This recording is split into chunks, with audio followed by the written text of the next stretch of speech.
निस्वार्थ भाव से की गई मदद, selfless work. Hindi story. Hello everyone, आप सभी का स्वागत है। आज मैं आपको निस्वार्थ भाव से किए गए काम से हमें जो फल मिलता है उसके बारे में बताऊंगा। लेकिन क्या हो अगर मैं इस काम को आपको एक कहानी के माध्यम से समझाऊं, क्योंकि इससे ये हमेशा आपको याद रहेगा। तो चलिए आपका समय खराब ना करते हुए मैं इस कहानी को शुरू करता हूं।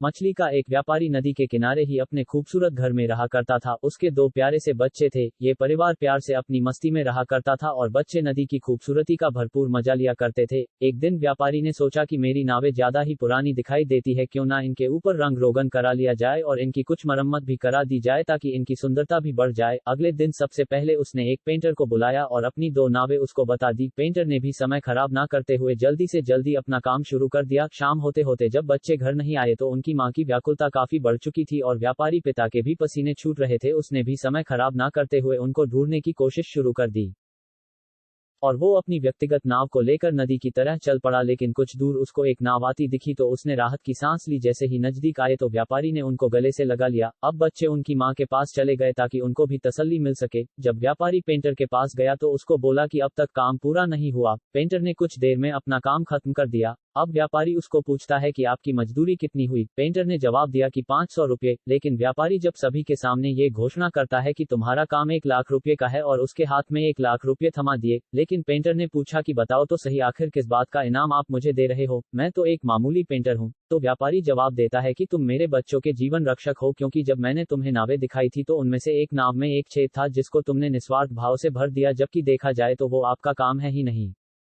अगर तुम उस छेद को नहीं भरते तो शायद आज मेरे बच्चों के साथ कोई बुरी घटना हो सकती थी। इसलिए तुमने जिस निस्वार्थ भाव से मेरी मदद की है उसके लिए मैं आपका ऋणी हूँ। मैंने तो चंद पैसे देकर आपकी मदद की है ताकि मेरे दिल को खुशी मिले, जबकि तुमने मेरे लिए जो काम किया है उसकी कोई कीमत ही नहीं है। पेंटर नम आंखों से विदा लेता है। तो आप सभी ने देखा किस तरह हमें बिना स्वार्थ के किए गए काम का अच्छा परिणाम मिलता है। अगर हम भी जीवन में बिना स्वार्थ के लोगों की मदद करते रहेंगे तो हम भी लोगों के जीवन में और दिलों में जगह बना पाएंगे। और अगर आप किसी की जान बचाते हो तो इसका ऋण तो कोई भी जीवन भर नहीं चुका सकता। आशा करता हूं आपको ये कहानी बहुत अच्छी लगी होगी। अगर आपके कोई विचार हो तो हमें जरूर बताएं। धन्यवाद।